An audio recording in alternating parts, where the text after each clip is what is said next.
Welcome to Real History Network. The year was 1944. The world was burning. Europe was under the shadow of Adolf Hitler. Nazi Germany controlled vast territories. Cities had fallen, armies had collapsed, and millions lived in fear beneath a regime built on terror. But on the western coast of France, something enormous was about to happen. Midnight, June 5th, 1944. Inside a dimly lit war room in England, General Dwight D. Eisenhower stood silently over a large wooden table covered in maps. Red and blue pins marked beaches with strange code names: Utah, Omaha, Gold, Juno, Sword. A storm raged outside. An officer spoke carefully. "Sir, the weather is unpredictable. If we delay, we may lose the window." Eisenhower paused. The room was silent. "If we don't go now," he said quietly, "we may not get another chance." He looked at the men around him. "Okay, let's go." Operation Overlord had begun. Thousands of ships waited in the dark waters of the English Channel. Over 156,000 Allied soldiers, Americans, British, Canadians, prepared to cross into Nazi-occupied France. In the early hours of June 6th, paratroopers jumped first. A young American soldier sat inside a shaking aircraft. His hands trembled as he checked his gear. His friend leaned close and whispered, "See you on the ground." The green light turned on. Go, go, go. One by one, they disappeared into the night sky. Below them, German anti-aircraft guns lit up the darkness. Bullets tore through clouds. Some parachutes never opened, but many landed, scattered, alone. Behind enemy lines, their mission: secure bridges, destroy communications, and create chaos before the main invasion began. Then came the beaches. Dawn broke over Normandy. German soldiers inside concrete bunkers looked through binoculars. One of them froze. On the horizon, thousands of ships. He lowered the binoculars slowly. "Alarm! Alarm!" Sirens screamed across the coastline. At Omaha Beach, American soldiers waited inside landing crafts. The metal doors in front of them rattled as bullets struck. The captain shouted over the engine noise, "When that door drops, ground don't stop. Don't look back." The ramp slammed down. Machine gun fire exploded. Men fell instantly. Water turned red. Chaos. Smoke. Screams.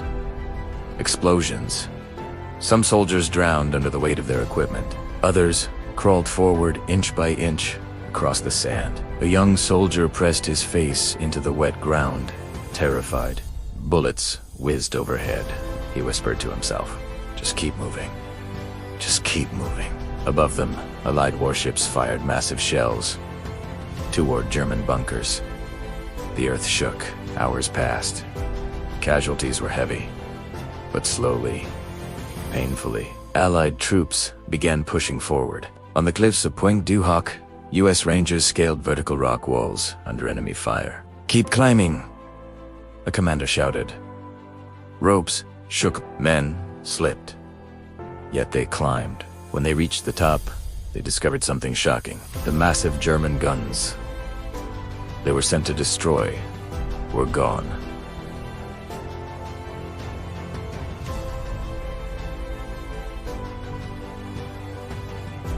Were gone.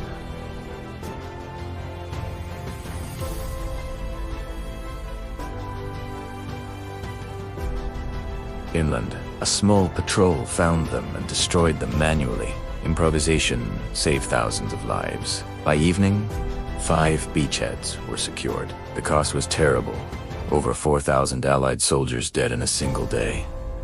But a foothold had been established. In Berlin, Adolf Hitler received the news. An officer reported nervously, "The Allies have landed in Normandy."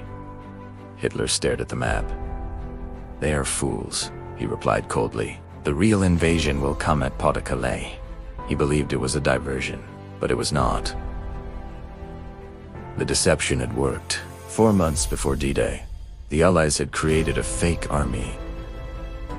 Inflatable tanks, wooden aircraft, false radio signals, all designed to trick German intelligence. Even a fake general was assigned command. The Germans were convinced the invasion would happen elsewhere, and now it was too late. Over the following weeks, brutal fighting continued across France. Hegros became battlefields, villages turned to rubble. Yet the Allied forces kept advancing. Paris was liberated in August 1944. Citizens flooded the streets, cheering, crying, embracing soldiers. For the first time in years, freedom returned to the City of Lights. D-Day did not end the war, but it changed everything. It opened a Western front that Germany could not stop. It forced Hitler's army to fight on two sides against the Soviets in the east and the Allies in the west. Less than a year later, Nazi Germany surrendered. The beaches of Normandy remain quiet today. Waves still touch the sand, but beneath that sand lies history. Courage, fear, sacrifice. On June 6, 1944, ordinary young men faced impossible odds and changed the world. Because sometimes history turns in a single day. This was the story of D-Day, the day that broke Hitler's fortress Europe. This is Real History Network.